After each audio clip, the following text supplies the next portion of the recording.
This launch, I know the world looks at it as a very provocative launch. The North Koreans looked at this first and foremost as part of their Juche 101 celebration. This was the big year. This was the 100th birth anniversary of Kim Il-sung.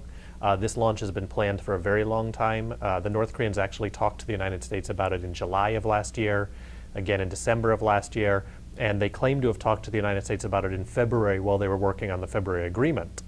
And they took from that the United States understood that this SLV launch would not be counted under the missile moratorium. And so they made it a point to sign the February agreement before they announced the public announcement of this launch.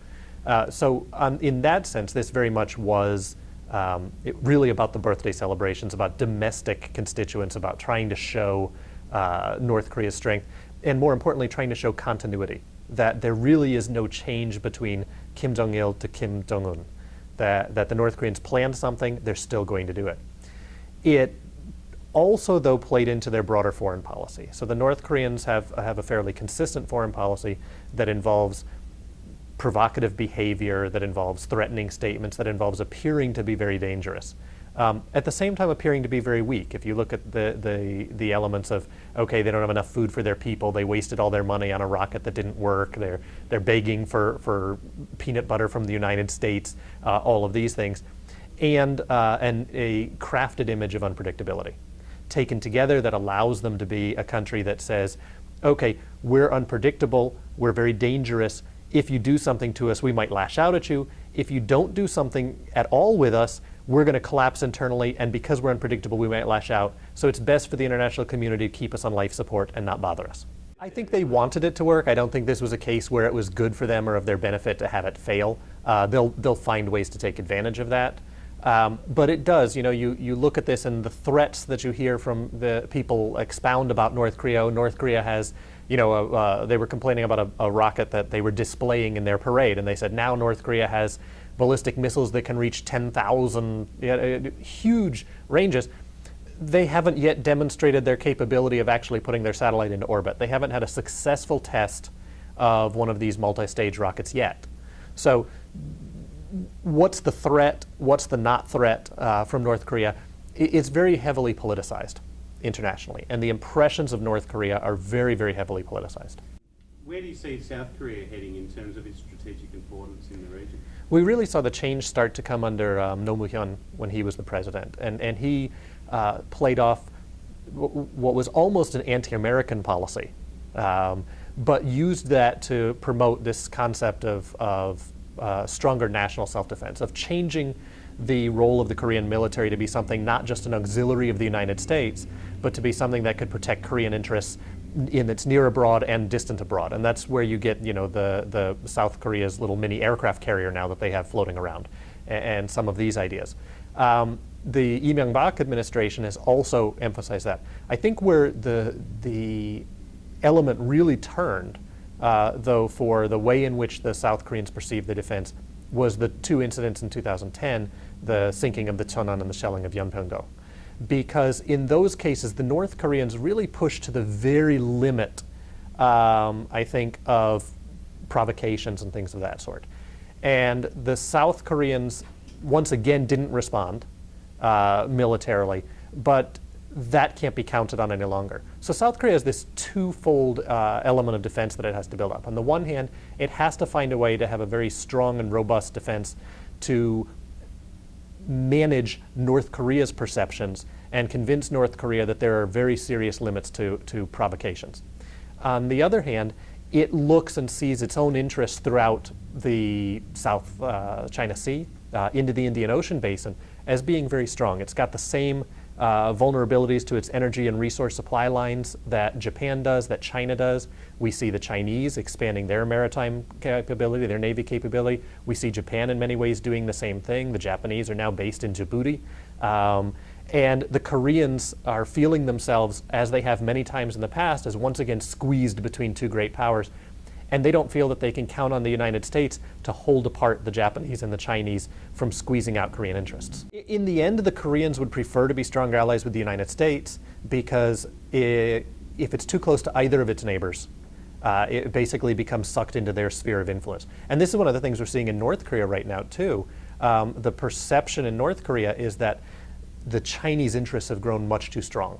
That if the North Koreans don't find some way to break out of their isolationist box, that China is effectively going to be able to absorb North Korea. North Korea will lose almost all of its independent policymaking.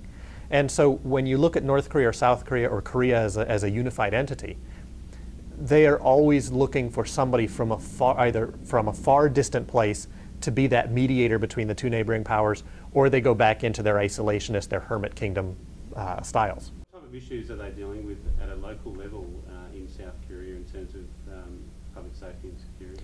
I think if you look at security in South Korea, the North Korea issue actually isn't a major concern.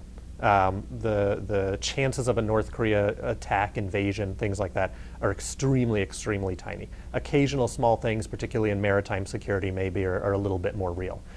For South Korea, some of the major problems come really from political fights inside South Korea. You have a very, very polarized political spectrum. There's not a lot of compromise between the left and between the right, between the liberals and the conservative forces, even between the young and the old. And it's a political protest culture that will very quickly move into the streets, that can get violent, and that can see the reaction by security forces as a provocation against it. And so you go through modern South Korean history, and this concept of student protest, this concept of street protest, is very active throughout the development of their what they now have of their democracy. The second part of that is in many ways Korea is a very young democracy. We're completing the first full 20-year cycle of democracy in Korea right now. Well, that's you think of some of the other major countries that developed democracy, and you figure 20, 30 years into the United States history, Parliament was chaotic, and Congress, they were having duels on the Congress floors almost. South Korea is in many ways like that, and so this division, I think, creates a lot of your potential security problems in the country. Labor still has the potential to be very strong, depending upon how it sees the relationship and the interaction with the government, and so you can have very intense labor strikes, protests, and things of that sort as well. And what about general crime? Do they experience the same issues that all cities do? Yeah, I mean, in big cities, South Korea is like, Seoul is like any other city, or many other cities in Korea. You still have the same types of aspects of urban crime. You have problems out in the rural areas. You have, they're seeing a little bit more concern for gun crimes now in Korea. It wasn't a very big issue in the past, but they're seeing that happen a little bit more and more. As Korea becomes more multicultural, it's becoming more aware of multicultural type violent crimes. A lot of that involves maybe intermarriage from other regions, but it also seems to be expanding beyond that. Nothing that seems to be beyond the realm of other developed nations or other big cities around the world, but those types of aspects are there, and then your basic thefts and things are not too uncommon. Corruption, is that a concern in South Korea? South Korea has still a lot of power in its large conglomerates. So the connections between business and government are very strong. There's a lot of quiet backroom arrangements and agreements done.